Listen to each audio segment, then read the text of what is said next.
itong steering na to, pag nanakbo ka ng mga 20 kilometers up yung speed mo, pag bigla mo siyang liko ng ganito, mga 60 degrees ang pihit mo, magbabounce ito, biglang pipitik, bumabalik. Tapos titigas siya manibela, tapos mag-a-alarm doon ng yung traction, lalabas yung traction light doon. Tapos mawawala din. So ngayon titestingin ko siya kasi yun ang naman naging dahilan. Yun ang suspect ko, yun ang problema, yung steering angle na yun. So checkin ko siya. Update ko kayo mamaya. Update ko lang kayo guys kung okay na.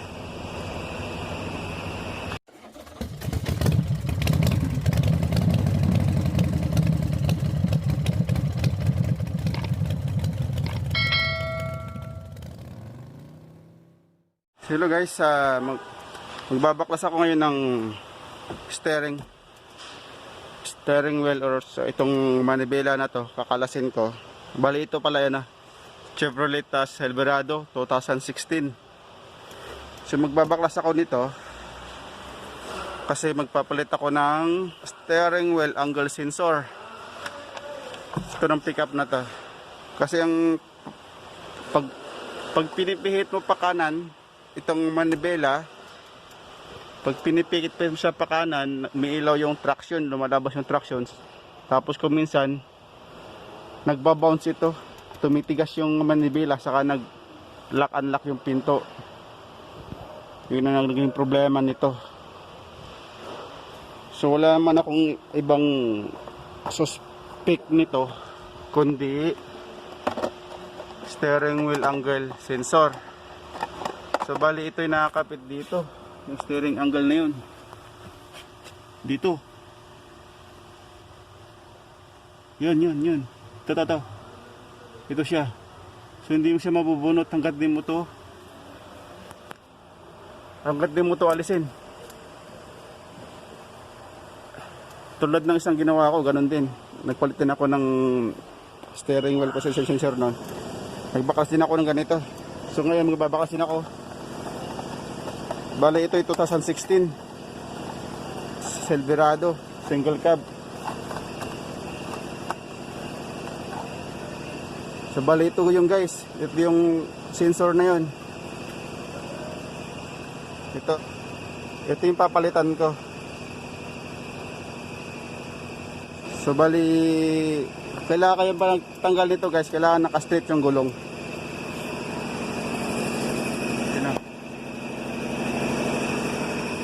Kailangan straight para pag nagbalik kayo hindi kayo malilito.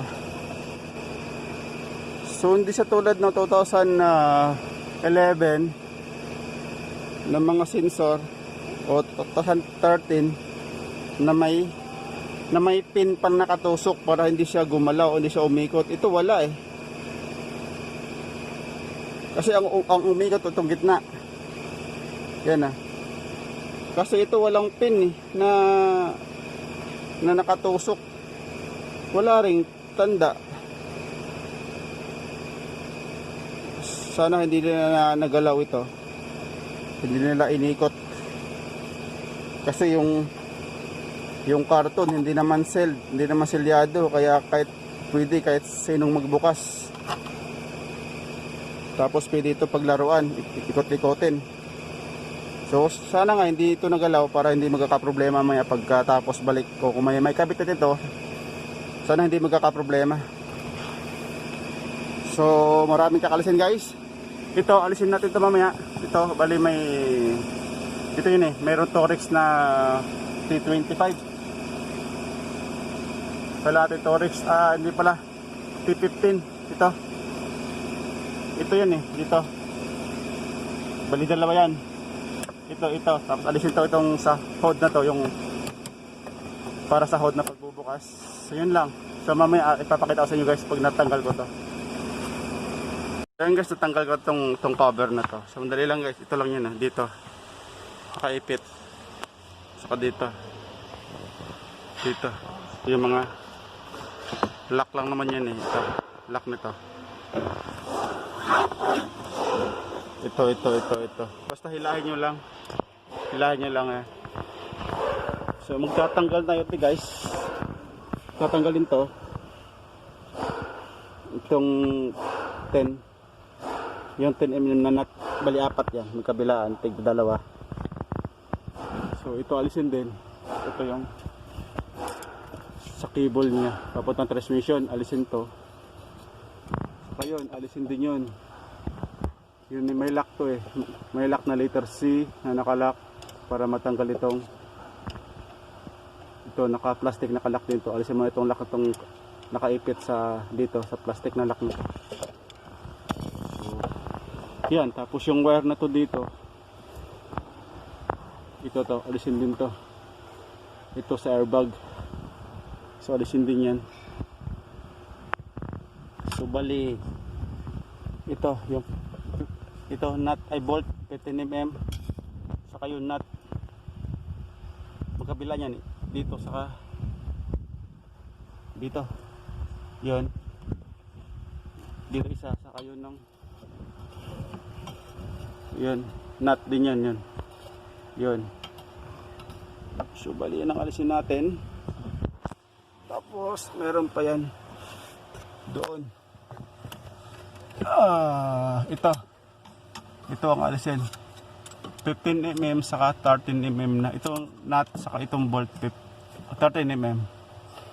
Pag nalis yan, sabay pwede na hugutin. Yun ang, kasi itong papalitan nating sensor. Ito. Yung steering wheel angle position sensor na to, or kasi nakalagay dun steering sa scanner ay ano, steering wheel angle module yung binabasa niya. So bali ito alisin din natin ito. So, papuntang BCM itong wire. So lahat ng related sa manibela alisin natin yan. So bali nakalock naman siya guys. Yan. Kasi pagtanggal mo tong susi, nakalock na yan. Puro para sigurado. Maglalagay tayo ng tali. Ito, tatalian natin dito para hindi siya gumalaw. Atin lagyan ng tali yan. So atin lagyan ng tali guys. Para safety.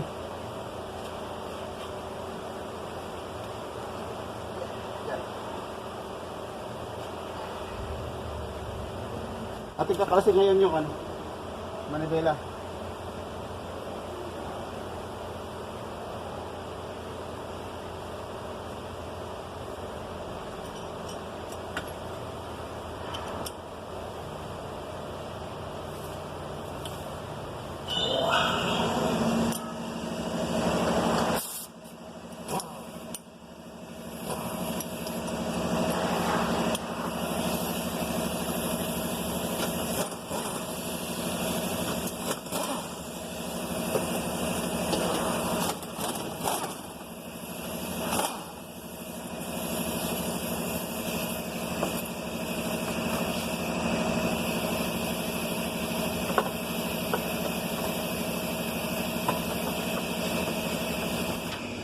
So ating kalasin guys yung dito yung 15mm sa 13mm sa steering. Sa steering sa rod. Ito.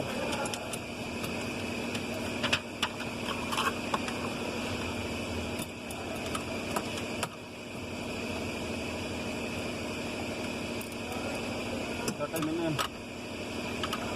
13 saka 15. So ito siya.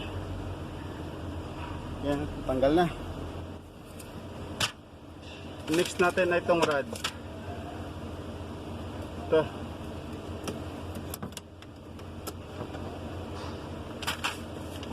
Ito yung lock.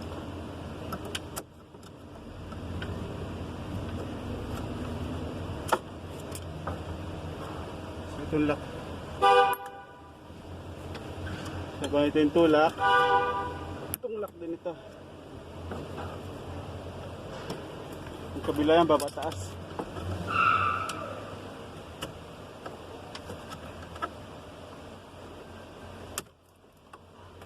Yun.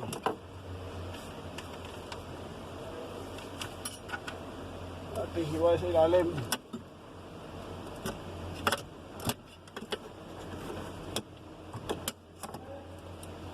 So yan, okay na. Ito nang wire RC natin. Ito sa BCM.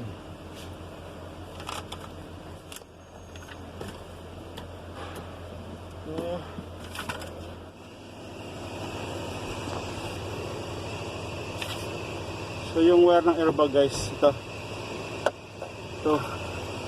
medyo mahirap alisin. Ito yung wire ng airbag papunta doon. So hanggang ito siya, ito yung socket. Yun ang alisin pa natin.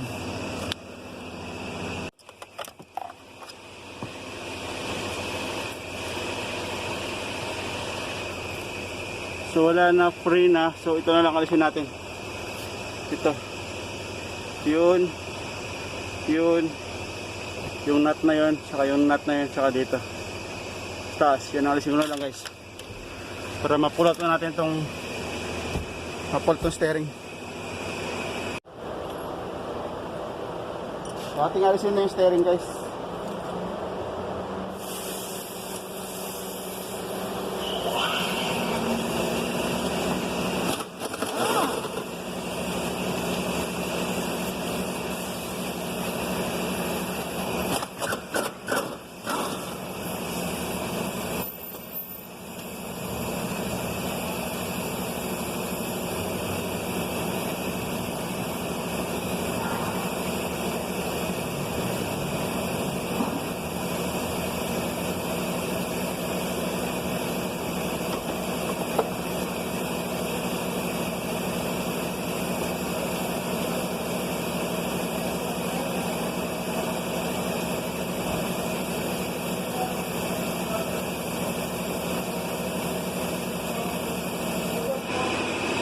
So bali ito yung alisin nating sensor.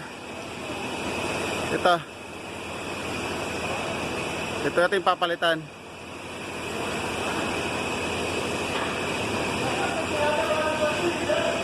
So bali 25 or 21 na Torex. So wala tayong T25 na Torex. So bali ang available na sa akin ay T21. Puro pwede na to yung T21, pero alanganin siya. So subukan natin kung kakayanin, kung kaya siyang buksan.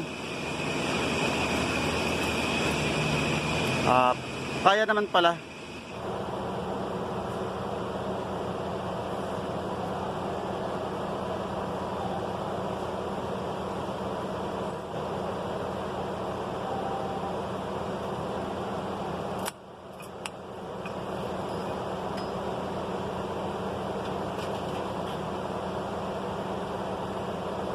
Yan.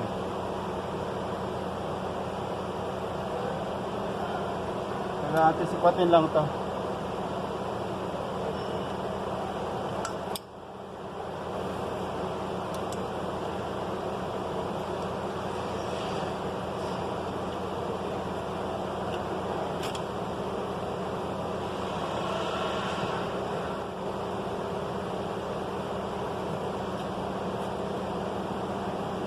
So ayan siya guys.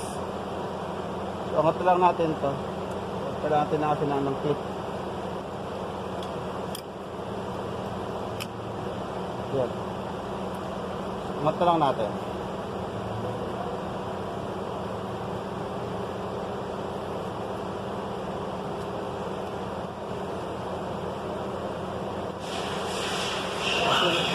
At ikabit na yung baga.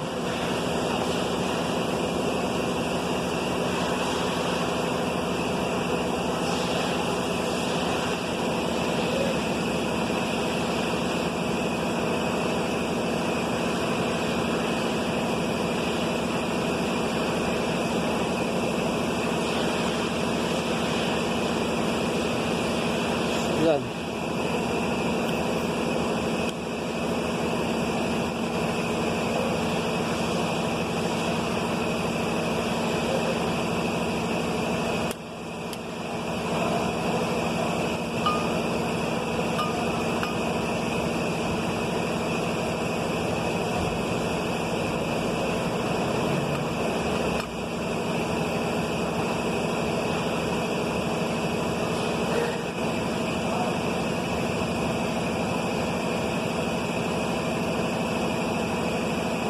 So yun guys, ayos na. Ibalik ko na yung nagkabit ko na yung steering angle position sensor.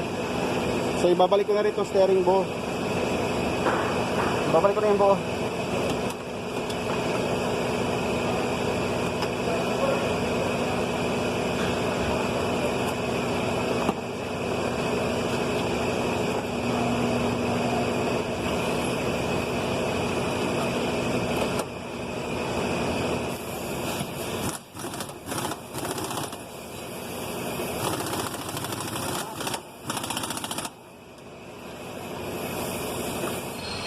So yun guys, kinabit ko na. Ayos na lahat. Wire. Binay ko na yung mga wire. Ayos na. Pero hindi ko muna ibalik yung cover dito. So mamaya ko na ibabalik pag final na. Pag okay na siya lahat. So for temporary, wala muna siya. So ayan, panda rin natin. Kaso umilaw yung traction. Service stability track. Saka yung traction umilaw. So panda rin ko. Tingnan ko mawawala. So ayan.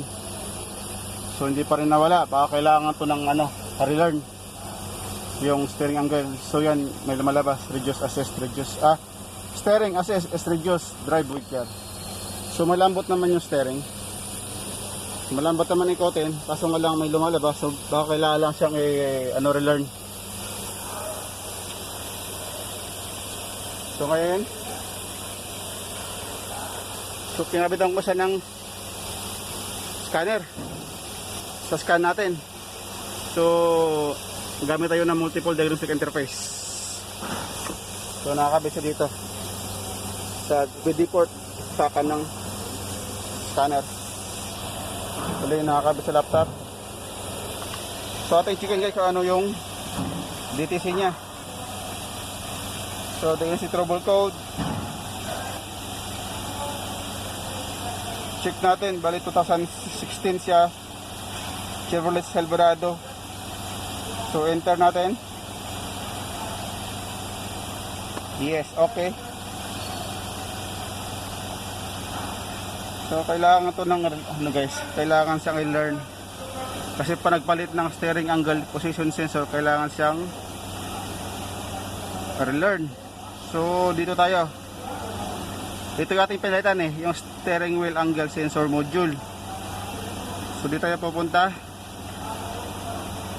Click natin yon. So ating tingnan yung DTC nya, yung diagnostic trouble code. Okay. So wala siyang naka-store. So ating tingnan dito sa steering power steering control module. Ating tingnan.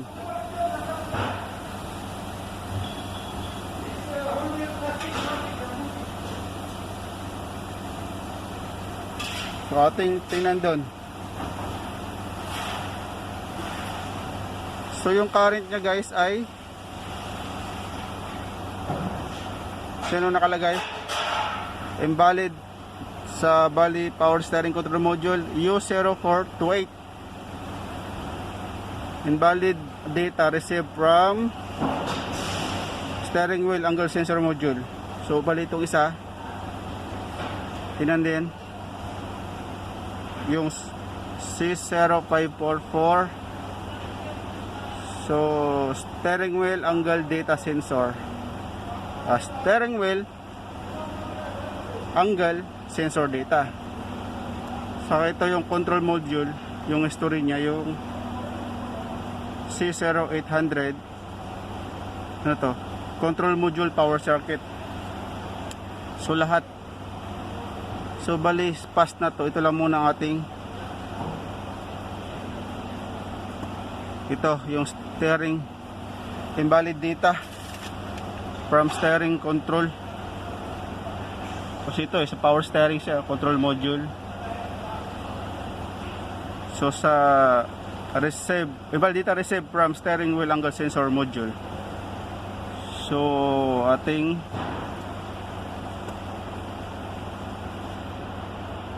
try natin dito sa configuration module. Hindi tayo. Doon tayo mag-learn sa steering angle sensor. Mag-learn tayo. So steering tayo dito. Steering angle. Steering wheel angle sensor. Learn. Mag-learn tayo. Subukan natin. Align the front steering. So yun, naka-straight siya. Continue. Engine. Turn ignition off. Off natin. Continue. So procedure in progress. Hintayin natin. Ilang seconds kaya to? So okay. Turn on ignition. On natin. So continue. Procedure complete. So yun na guys. So nawala na. Nawala na yung traction. Off ko ang ignition. Try ko on. So wala na rin. Wala na. So mawala. Yun, nawala. Start natin.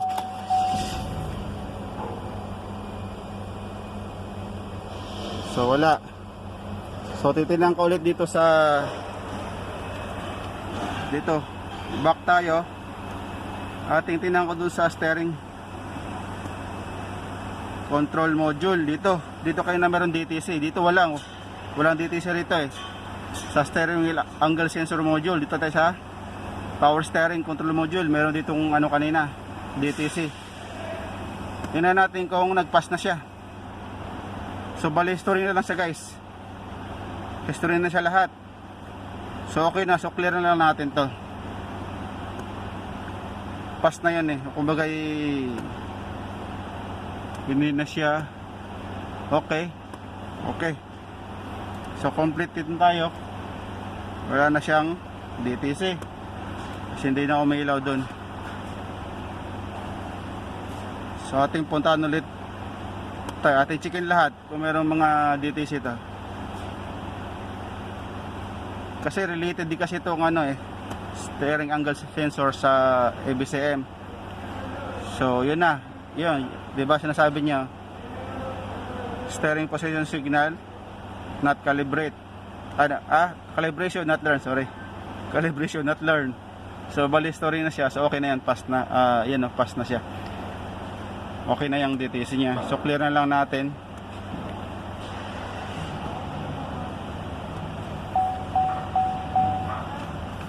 So okay na guys. Checkin ko lang ito kung okay na ba yung symptom niya. Kasi yung problema kasi nito, kaya pinalitan ko siya. Kung minsan umilaw yung traction.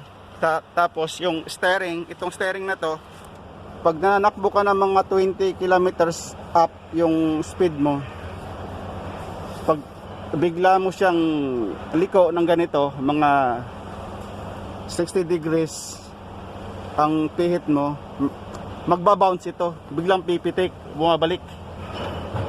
Tapos titigas siya manibela, tapos mag-a-alarm doon ng yung traction, lalabas yung traction light doon. Tapos mawawala din.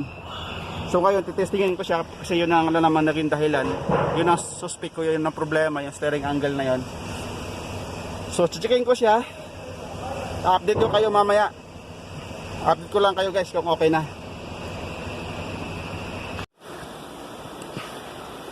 So update guys sa ginagawa ko. Yung pinalitan ko ng steering position angle sensor.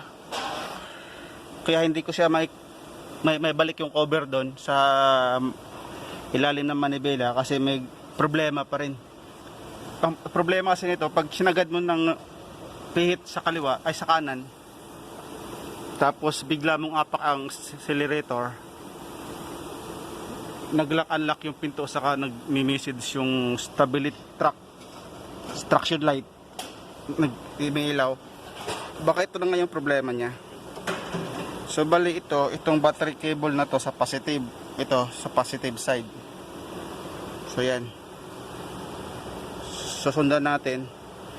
So kung mapapansin nyo to, itong sa ano to, sa may shock absorber, front shock absorber right side. So itong cable na to, kumikis-kis dun. So ilalapit ko ha.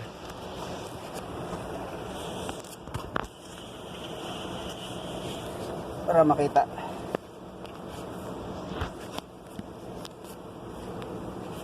So yan. So itong cable na to, ano to, positive. So itong cable, kita mo, spark ha. Nakita ko to kanina, nakadikit dan, nakatukod. Ito, dito. Ito na, may spark. So nakita ko yun na, nakatukod dyan dito. So pag pinipihit mo ng kanan, ang manibela, tapos pag biglang apak mo yung accelerator, syempre yung makina, umangat pa kanan din. Pero pag umangat pa kanan, nauuntog ito dito, lumalapat. So ayan no. Tapos pag lumalapat yan, nag-lock unlock yung pinto, saka tapos parang mamatay yung makina. Tapos yung steering ititigas, magki-kickback siya, magbabounce siya. So ito yung naging dahilan guys. Ito, lumalapat dito. So titipan ko yan, saka ilalayo ko. Bali itong cable papuntang starter motor. Doon, ando yung starter motor side na yan. So malamang yun ang naging problema guys. So checkin ko ulit, tatakpan ko to, titipan ko, tapos checkin ko ulit. Basta 100% guys, sure na to, ito na yung problema. So yan guys, nilayo ko na siya. Nilagyan ko siya ng insulator, saka electrical tips. So inilayo ko, iniiwas ko na siya rito, yan na, spark siya. So iniwas ko na siya, so hindi na siguro yan didikit. Yan na. Kahit ilapit mo siya, hindi na siya lumalapit eh. So, good. Yan na, ayos na. So okay na guys. Ayos na tong ginagawa ko. Bali, halos isang linggo ko siyang tinotrouble yung trouble na to. Ang problema kasi nito, pag nilikaw mo ng kanan, sagad mo sa kanan, sanagad mo ng liko ng steering kanan, tapos bigla mo siyang apak ng gas o kaya accelerator, mag-indicate yung traction saka ABS. Tapos yung itong pinto, ito dalawa, saka yung sa may driver side saka passenger side na yan, maglalak unlock siya. Tapos yung aircon, mawala yung lamig. Tapos parang biglang corrupt nung power lahat. Tapos parang biglang namatay yung makina, tapos andar ulit. Yun ang sakit nito. Pero pag naka-street ka, street na takbo, okay siya. Kahit siya kumbaga doon pala isipan eh, kahit nalulubak siya, walang problema eh. Yun lang talaga, pag pinit mo siya sa kanan, doon na ngayon nang lalabas ang problema niya. Kaya mapapaisipan ako anong dahilan. So yun nga nakita ko, bali pang isang linggo na ang ginagawa ko, wala na. Kumbaga yan nangyari, pinapalitan ko yung bushing nung sa shock absorber sa harapan, baka kakoy sa shock absorber. Kasi nga kumakaldag siya, baka kakoy merong kinalaman sa steering angle sensor, yung sa shock absorber. Pero wala, ganun pa rin. So no choice na ako. So yeah, hinanap ko na yung anong dahilan. So yun nga, nakita ko yung, kasi pinalitan na shock absorber sa kanan, ay sa kaliwa. Ang nagka-problema, yung wire nung positive na papuntang starter, galing sa positive ng battery papuntang starter motor, doon pala nagkikiskisan. Kung nakita nyo kanina, doon sa nakita kanina doon sa yung cable niya, kikiskisan. So yun. So bali okay na guys.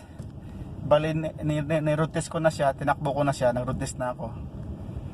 Bali inikot-ikot ko na siya. So wala na, okay na yung problema niya. So problem solved na tayo. So yun ang naging dahilan lang. So okay guys, don't forget to subscribe, click the bell button for notification, share, like, and comments.